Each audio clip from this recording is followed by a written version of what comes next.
La Salomon Ultra Glide fue el cambio de paradigma en la forma en que Salomon entendía el calzado.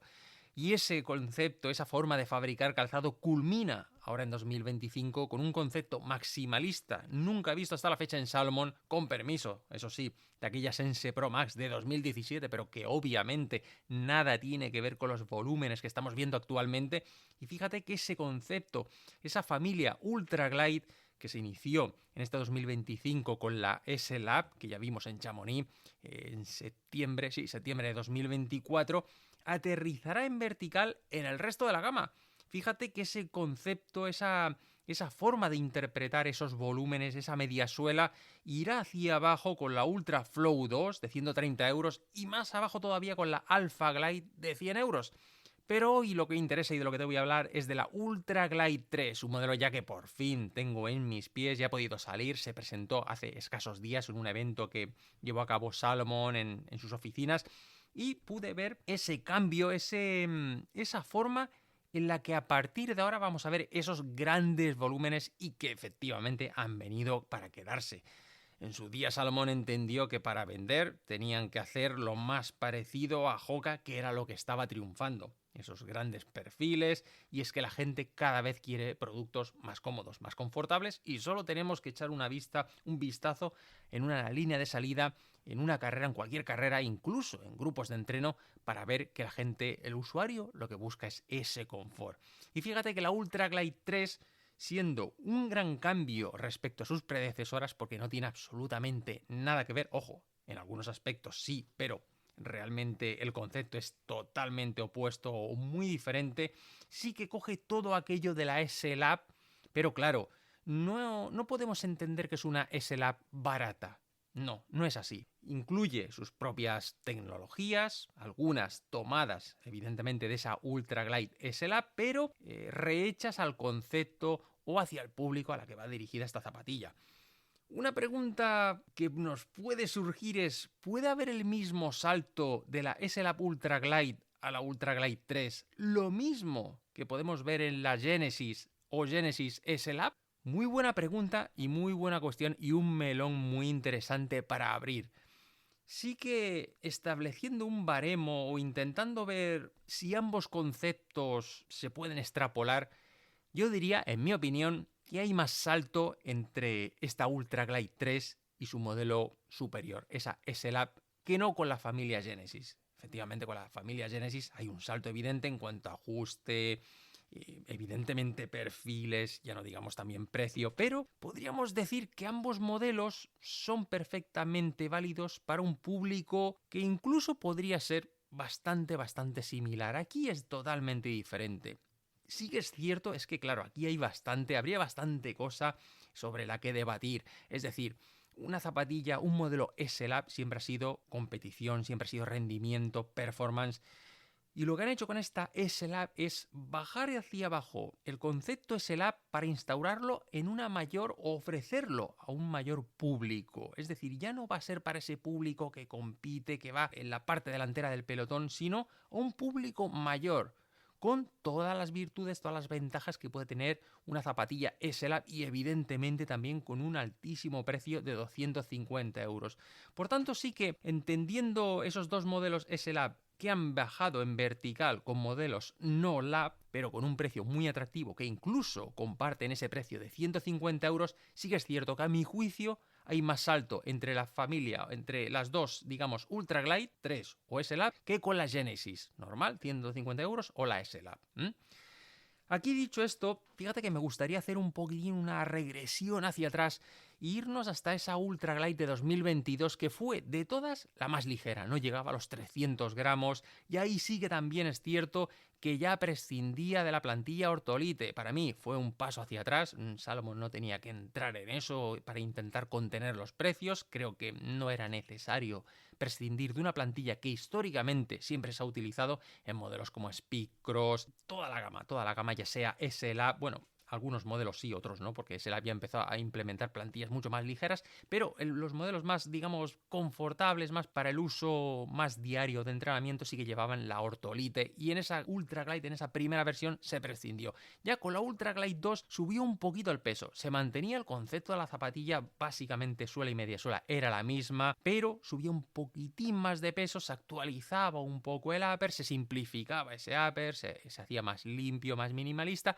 seguíamos sin tener esa plantilla Ortolite, pero se intentaba contener el precio. Ya con la Ultra Glide 3, que sale ahora, o que ya está a la venta, el peso, paradójicamente, a pesar de ese mayor volumen, teniendo ese mismo drop 6, pero aumentando a lo bestia ese volumen, ese perfil, seguimos se consigue un peso inferior. Fíjate que en mi número 44 estamos en 306 gramos, es decir, bueno, estamos hablando es que hay que hilar muy fino, pero bueno, en cualquier caso no es más pesada, se ha conseguido rebajar ese peso, pero es que incluso fíjate que es más ligera que la S-Lab Ultra Glide. Y ahí sí que hay un poquitín más de diferencia, con los mismos perfiles, ojo, también diferente estructura de mediasuela, porque ahí hay muchos cambios. Interesante, en esta Ultra Glide 3 ya se implementa de nuevo la plantilla Ortolite. Para mí, algo a aplaudir, porque se sigue conteniendo los 150 euros y tenemos ya esa plantilla que jamás debió abandonarse. Aquí sí que yo te podía, hoy lo que quiero contarte en esta cápsula drop son mis primeras sensaciones con esta zapatilla, es decir, es interesante esos matices que ya se empiezan a notar, el salto que hay evidentemente de la normal de esta Ultra Glide 3 a la S-Lab, porque sí que siendo muy cómoda, siendo muy estable y siendo muy amortiguada, no llega a los niveles de la S-Lab.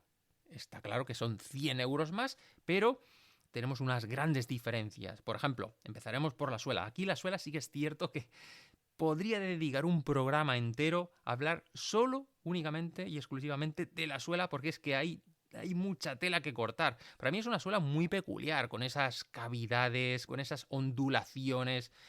Bueno, aquí habla Salomón de unos estudios, puntos de presión, liberar puntos de presión en zonas de carga. Bien, a mí lo que me interesaría es ver esos estudios. Me gustaría conocerlos. O sea, es decir, si se han hecho unos estudios que avalan ese tipo de construcción, enséñamelos. Yo quiero leerlos, ¿no? Es decir, para mí sería muy interesante que pudiésemos conocer dónde están esas mejoras o dónde hay un avance. Sí, en definitiva, unas mejoras para el usuario. Yo creo que aquí lo que vamos a notar esas mejoras es a nivel inconsciente.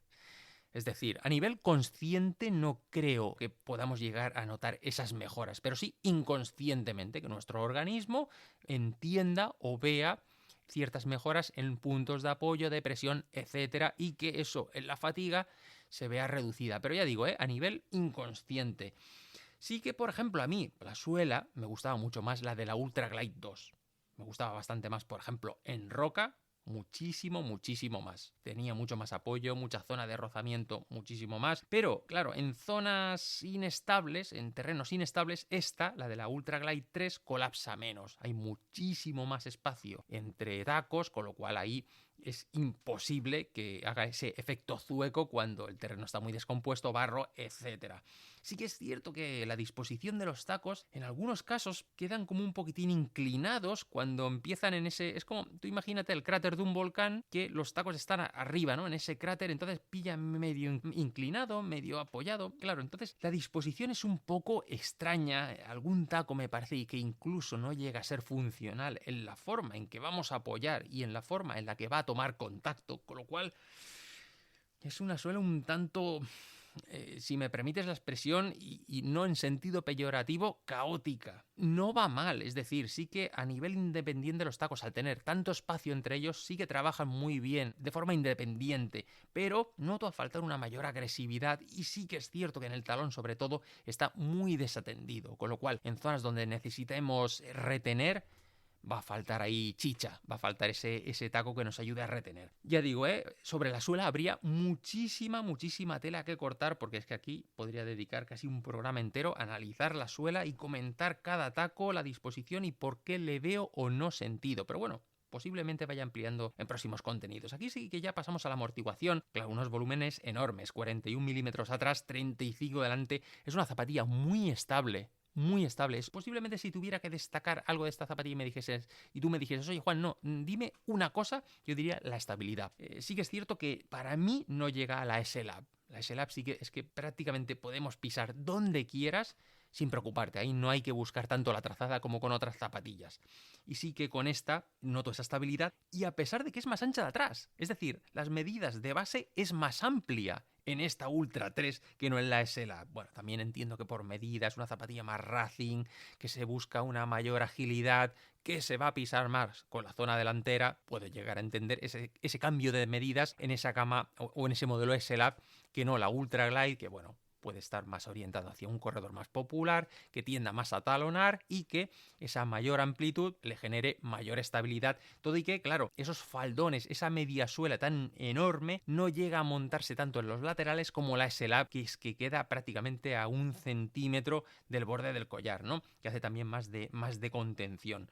También, evidentemente, la media suela, los componentes son muy diferentes. Tenemos un doble compuesto en el modelo S-Lab y aquí tenemos un compuesto único. Pero insisto, más que suficiente para cometer salidas muy largas, esos entrenos de volumen y, por supuesto, para utilizarlas en carreras de ultradistancia.